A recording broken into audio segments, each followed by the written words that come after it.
So when you look down through this bushland here, you see the lantana on the edges there, just where you can see. As you pan around, you can see it in little bits and pieces all the way across there. Look at the vivid red, absolutely blood red lantana there. The most poisonous of all of the lantanas. And look across the road. And you look on that ridge line, whether you can see it or not at this level, but at that ridge line there, it's all lantana. Behind that fence, 50 metres from that, 30 metres from it, it's all lantana up there. Bright oranges to reds on the top of that hill. So where do you think that material washes to when it washes across that road surface? This is what we're fighting with lantana when Mr Malcom Letts says that I need to educate the council, who says they won't be educated because they don't see there's any problem. And yet this material has been along this roadside for the last 15-20 years, propagating downslope in these areas multiple times a year. But you look at the colours that they are.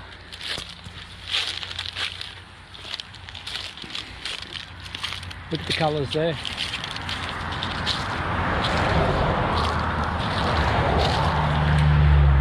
And they go and spend a ton of money on planting those saplings and things like that. Now, I'm not knocking people like that, that the quarriers spend a lot of money to plant those plants in there, and this material was never eradicated properly. So therefore it will outgrow those saplings, and all of that money that those people paid for and planted will be wasted, absolutely wasted.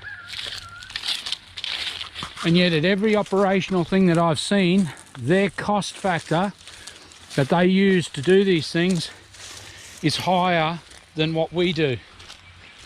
And yet, because you keep rocking the boat and saying that this stuff must be cleaned up, they're even more adamant that there's no way in the wide world they'll use your services. Look at this material here sitting on the edge of this thing. Look at the size of it. It's been there for a very long time, sucking up all that water and propagating down into the creek below down there. Let's see what colours come up here, eh?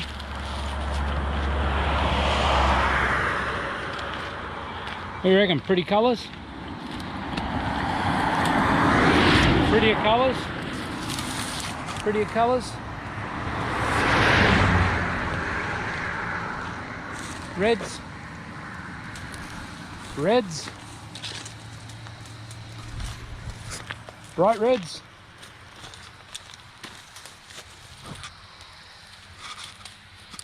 All sitting on a roadway, sucking moisture off that roadway. Look at the camber falling down here. So the water that pours off that headland up there, down over that embankment and straight through this stuff here. You probably can't see it, but right down there, as far as I can see on that tree line over that roadway down below, there's bright reds down there, propagated from up here. Bright reds and oranges, bright reds, purples. All this material here is just filtering this water as the water cascades off this roadway. These are the areas that this material can never ever be allowed to control, because the amount of water through these areas propagating this material downstream over these shoulders is catastrophic to our ecology. It's absolutely devastating to our environment and to our animals. It takes very little rain off a hard surface like that, with a catchment like that above it, pouring directly off a non-impervious surface, straight through, filtered through these plants here, and propagated down over the embankment And the councils want to say, why would they want to do anything with this? Why should they spend any money on it? Main Roads isn't spending any money on it. Main Roads are saying, well, why should we spend any money? The council's gotten away with doing nothing. Why should we be forced to do something?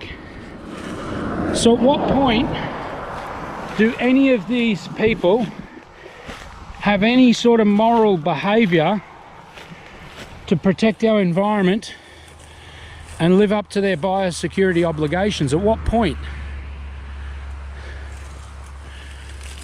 That's the problem. The corruption that is biosecurity, Queensland and Australia, and Landcare are the reasons why this is happening in our environments. Why our endangered species are so far out of control. That's why. Because they illegally turn a blind eye to these people doing this. It's against the law, for Christ's sake. There's no grey area in it. It's absolutely against the law.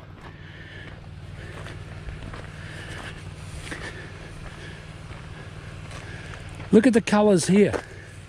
And look at these guys poisoning down there. That's the same crew, I would say, that's doing that other stuff. Look at the reds and shit in this.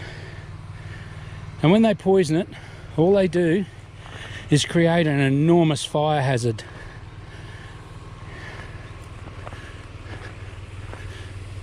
Have a look at this shit.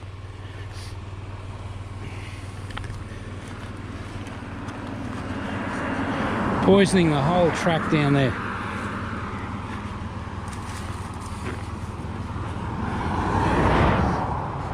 Meanwhile, the council has it growing like that above, on a hard surface that has no porousness about it. The water just pours off that. Look at the colours here, look at all the reds and other colours there.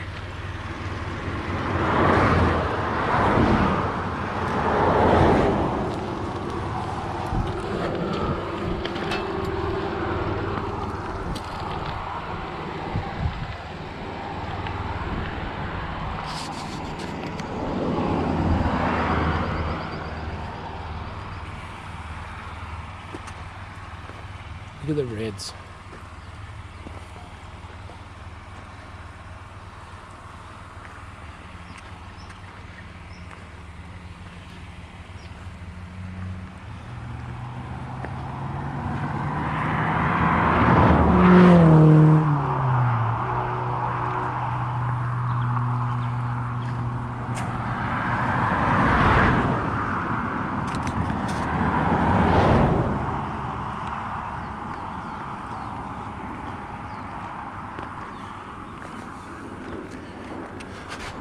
Well, now you know what I'm up against.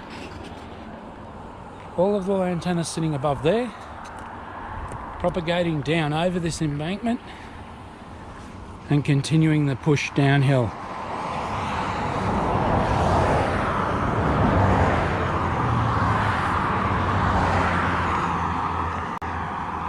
Look at the poisons being sprayed out down there.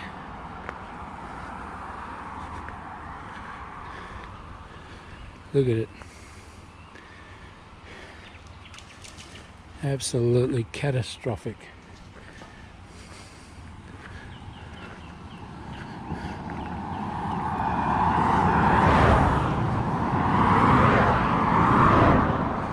Stink of dead animals from something that's tried to cross the road.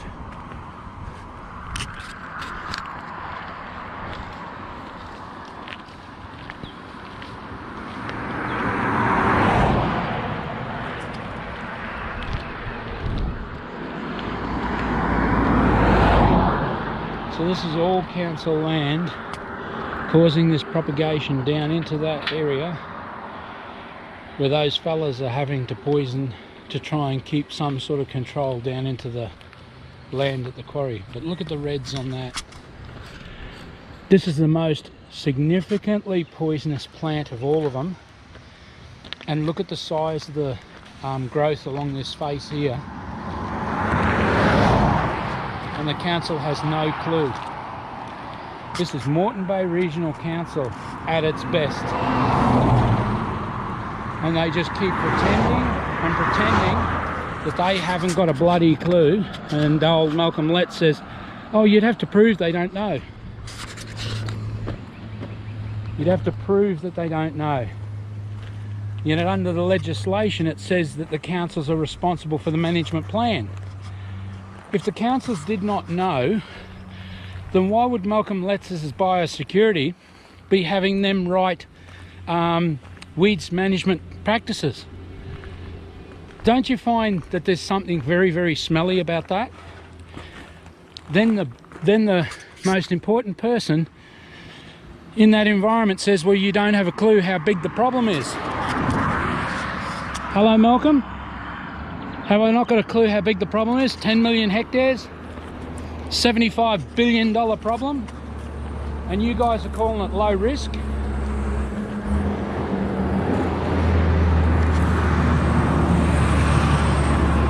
Can you imagine what the outcome is going to be when they swap over to a low risk management process because they say Lantana is out of control at 10 million hectares?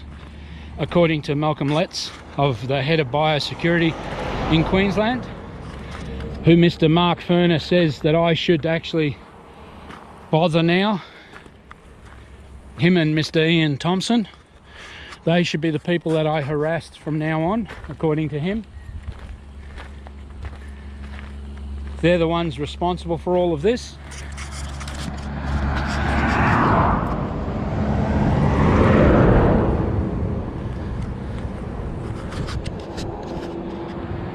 So what do you reckon?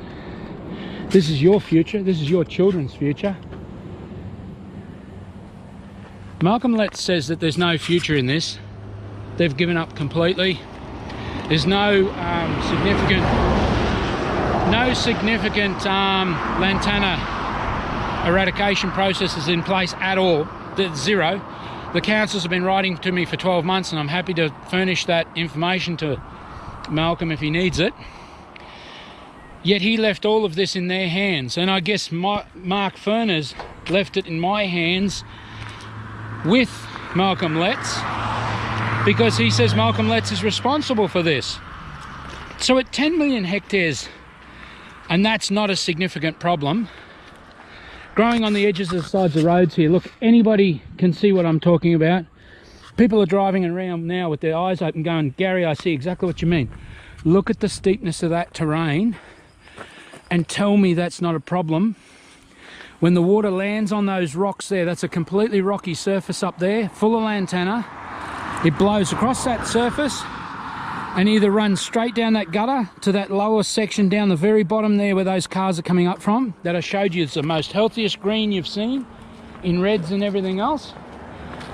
And the other stuff that lands center of this road here runs over the embankment here and flushes that material all the way down past those car bodies, those boulders, and all the way down where you saw those gentlemen poisoning the environment. And Malcom Letts says it's not a significant problem. No, actually he said there's no money for it. I can't even get money to fight the fire ants, so lantana's a dead issue. Does that look dead to you? Does it look like a dead issue that it's living on this environment? And these guys have not a clue as to why this is so significantly deadly? That's what I'm about here. That's what this is all about. Is I'm saying to you, this is an absolute catastrophe, because now the government has this material growing through all of our national parks to epidemic proportions that our wildlife can't survive in those parks and those reserves anymore, and conservation parks anymore. Then what is the future? Head of biosecurity says there is no future. That's it, we're finished with it. The increase on this material alone per year is 4 million hectares per year. And the World Wildlife Federation or Fund turns around and says, we need money because farmers are killing koalas. It's farmers that kill koalas. Not the fact that nothing can cross this road for kilometre after kilometre, because this is an endless wall of material, and you can see nothing walks through that grass on either side of this road until it reaches a driveway or a bottleneck, and then it bursts across the road there and it dies there. And all of those wildlife people have not worked out this is why. This is what is happening to our wildlife. Our endangered species are directly because of this. But our endangered species commissioner will not, I repeat, will not stand up to Mr. Ian Thompson and say, hey dude, you guys need to pull your head out of your backsides and you need to do something about this material. Look at the reds on that. Look at the fall on the land off the road here. And you tell me that's not a significant problem. People around Sanford are consistently saying to me, my actual garden is now considered to be protected. I can't even mow the yard to maintain my, my regrowth, or maintain the grass that I have there now. I'm supposed to allow it to return back to natural vegetation because the lands that are owned by the people are so infested with this material because of areas like this. This isn't a special roadway. This is a roadway that's hundreds, there'd be millions of kilometres of this type of roadway throughout our nation that has exactly the same outlook as this. Exactly the same falls for the water running off the road into those drainage ditches, then into other properties downstream, infesting and propagating everybody downstream. Can you imagine what the litigation should be on that if you were doing it to someone else? Yet this is the government doing it to you, and they are completely clueless as to exactly how bad this is. Look at the levels of poison being sprayed everywhere. Look at all of this here. Huh? All the reds. All the colours of the rainbow. Hey? All propagating downstream. The insanity that is this stuff here is just crazy. And the council says it's not a problem. You ever look up on the surface up there? That's pretty much all rock. As the water comes cascading off that and blowing down these hillsides, it just continues to seed all downhill. Then when cockspur shows up, the pair of them start to climb the trees. Then they pull the canopy down and the whole process continues.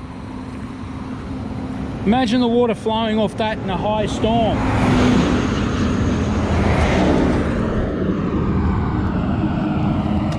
And this is what you're battling the government about. You're proving your case all the time, every day. You're putting it forward to people. And this is their world. This is their children's lives that are being flushed down the toilet here. What is the future when you buy a property? You're not allowed to develop it, you're not allowed to maintain it, you're not allowed to protect it from weeds, and lantana's taking over at these levels. Then if you live next door to these roadway,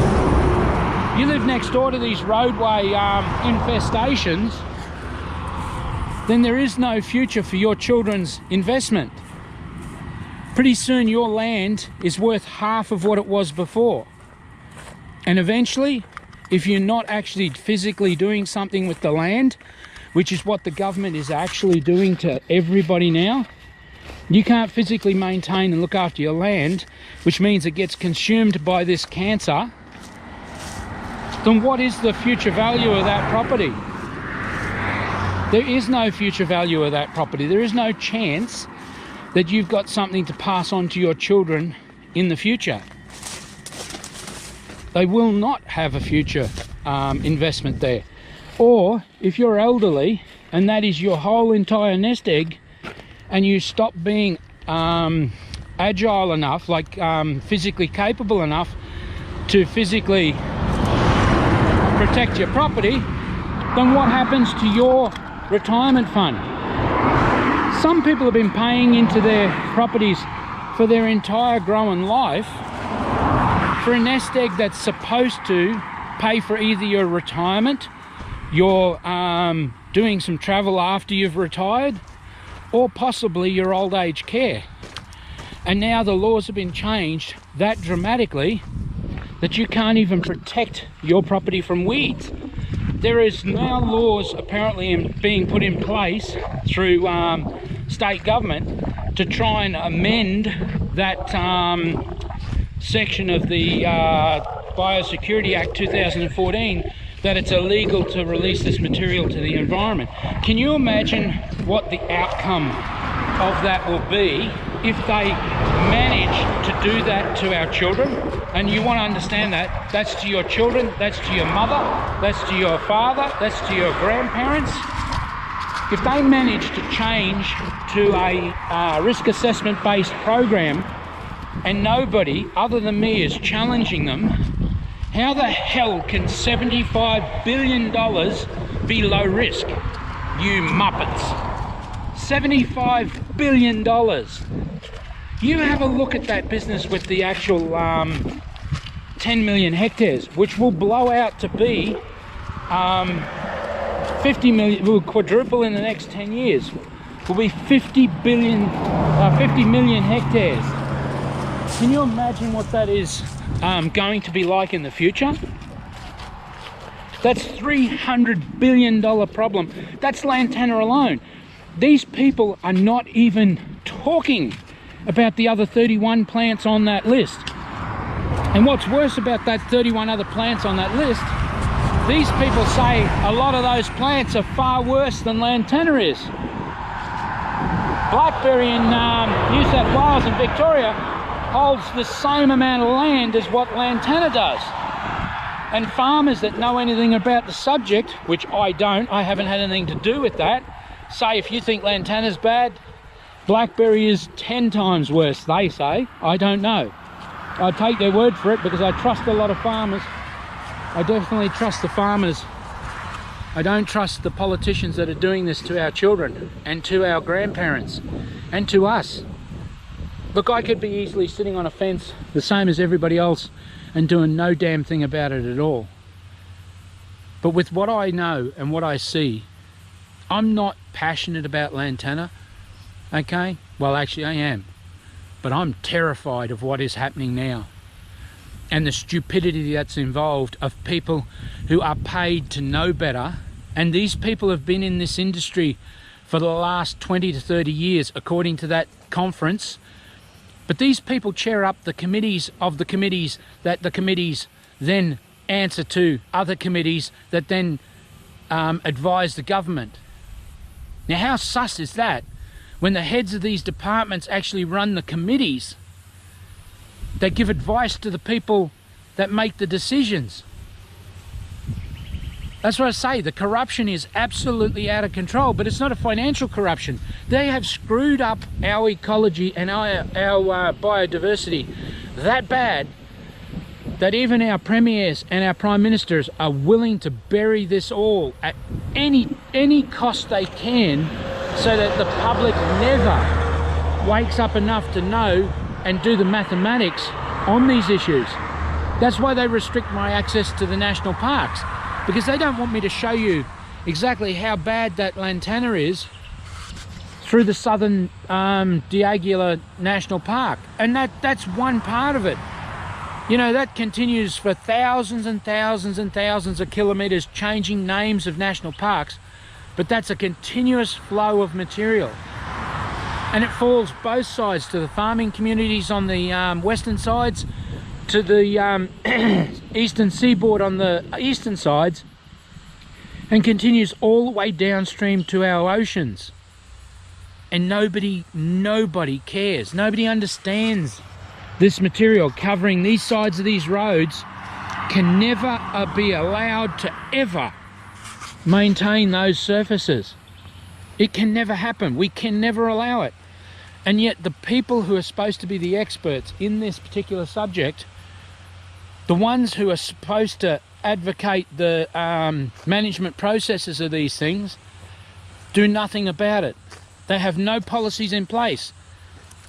And they say, I can't help you any further, and they turn around and turn their back on you and walk away. And our Prime Minister and our Premiers protect those people. Our Agricultural Minister wants to roll over and say, hey, listen, talk to him, don't talk to me, because, geez, you are driving me nuts. I've offered them to come out here and see for themselves without the camera and actually be informed as to why this is such a bad thing. But they chose 12 months later, 13 months later, for me to be making videos that are getting better in quality and posting them to the internet so that people actually get to see this. Yet they don't utilize any of our services at any level in any way because I'm rocking the boat. Yet I'm the only one with the expertise and the ability to be able to remove those materials and make it stick. I'm the only one that understands where it comes from, how it moves, and how you best eradicate it. But none of them do anything about it. Until our federal government and our state government forces the departments that are responsible for releasing this material to the environment to actually operate legally, then we are in a world of trouble. Within 10 years, you guys will be sacking those people altogether, I can tell you now, because the film proof of this stuff, as it expands, is what I'm about. It might take a couple of years maybe, I doubt it, but if it takes a couple of years of filming this stuff and showing you each year the expansion of this material, then at least it's on record, and by then we'll be in the national parks, and you will see what our heritage and what our protection of our environment actually looks like. You've already seen it at Dundas, you've already seen it in some of those other parts of those national parks, but pretty soon we'll be showing you graphically in enormous places like this, on the sides of roads and in watercourses like that. And it will become very graphic to you as to why that stuff can never be allowed to be on those surfaces there. Councils can never be allowed to do that, and yet they've been doing it for over 30 years. The Main Roads Department, in conjunction with them, have been doing that for over 30 years. And Biosecurity have been turning a blind eye, and the state and federal government have been turning a blind eye for most of that time while they've operated illegally, and they keep changing the laws to try to make it legal for them to leave this material. You can already see how that was before they cleared that stuff and before they planted all those plants. It's insanity at its worst, I can tell you now. Absolute insanity. The poisons destroy the ground-based materials and the subsoil life that you rely on to protect the place from erosion. You look all on those embankments where they've all been poisoned and the material just doesn't come back. And pretty soon they'll go back through for another poisoning section and they'll kill all the rest of the subsoil life and the erosion will become supersonic. And it's all because they continue to poison endlessly on those environments.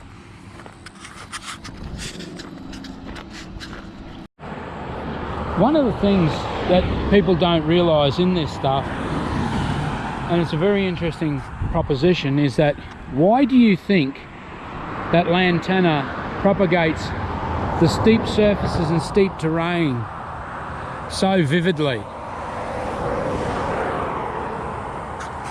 It's simply because it's the last place that will defend anything. So it gets to stay there the longest and propagate the hardest. Now what will happen here, I can tell you now, I know for a fact, the same as the councils do. They grow grasses like this, the grass turns to crap. See how this is breaking down in that manner? Grass that would be growed would turn into mulch and keep the surface of the grasses growing much more tightly and better, like that. Okay, that's how it would work. Grasses that are let grow crazy like that there, and it will go back to that. See how steep that embankment is up that hillside, down that roadway. And see how sparse and clumpy the grasses are. And you can see the oxidization of the grasses from the growth prior. The same as this oxidization of this material breaking down here. See the puffs of clouds of stuff coming through it? This grass is garbage. Even though councils would say to you, oh no, when you stand back from it on an angle like this, you say, oh no, there's good grass there. Yep. But when you look down into the grass and you see how sparsely these clumps are and how much of this dead material is in amongst it, with the iodization breakdown of these materials here, you find it stunts the grass itself and stops the grass from really holding together and really maintaining an erosion protection. So instead of them coming through and maintaining those areas, those grasses will decay. They'll flare up like they are now. That's great, but they won't maintain that at all. It'll break down, turn to oxidation, and then it'll go to like up there, and then the erosion will start and it'll continue through those areas. That's why we have no real successful council operations in pretty much any subject that you'd like to mention. The only place that they grow grass is any good is in a parkland. And don't they whinge and bitch about that if you know them and you talk to them around the edges of that. There'll be a drainage pipe through there. That's how good the maintenance is here. You can just pick up the edge of the pipe there on the concrete, maybe you can on the rocks. Completely choked and chocked by all of that material there. And then you see how that material goes up into the quarry. You see all that, and then you see this material sitting on, what's it sitting on? It's sitting on the outfall pipe under this roadway here. So when water does flow down through here, these guys get the best drink. See, they're not silly. I know they don't think, but they have set themselves up in the perfect environment to spread and propagate their seeds. Here are their seeds. Look at all their seeds. Whatever you do, do not ever eat seeds off lantana. They're on record as having killed people in Australia. So whatever you do, do not ever eat seeds. Look at all the seeds on these plants here. We'll come back a few times this year and we'll film this, because this guy's already dropping his seeds. They're already ripe and they're already falling. Birds will be eating them and birds will be dying as a result of eating them. But the birds will then fly those seeds before they die up to the trees on the high country. And those seeds will then run downstream and propagate those materials from high up off the ridge lines. And if you think they moved fast when they're in watercourses, you want to see what happens when this stuff hits the ridge line. That's what we're facing. That's what we have in our environments. Look at how far down and how steeply down that goes to that fence line down there, and down through the bottom of that watercourse, continuing downstream. And that's what the council's doing to your lands and all of your properties, because birds are flying these things up to a couple of k's in each direction. So let's say they had a 5k movement radius through their digestive gut. So there's 5k's that they're spreading this material. You know how many ridge lines are within 5k's of that material? I have a little experiment to do with this stuff. I need to know a few other things about this material, so I'm going to collect a few seeds for that purpose. I was told by somebody the other day at that roundtable conference, I said, so this material would have to kill birds I said, oh, they're in the know. I said, actually, nobody's ever done a study on that. We could apply for funding for that. Anyway, that's a whole other story. I'm not a fan of that because I'm sick of bloody money being given to people to hypothesise this stuff instead of the people who actually eradicate the stuff. It's absolute garbage that you would be wasting so much money on those things when the studies have been done so much and they've been so wrong in the studies. It's incredible how incorrect the studies have actually been. But it is the world we live in, isn't it? That's what we're fighting. We're fighting governments continuously doing this stuff. Anyway, that will be because this is in the best spot of the water running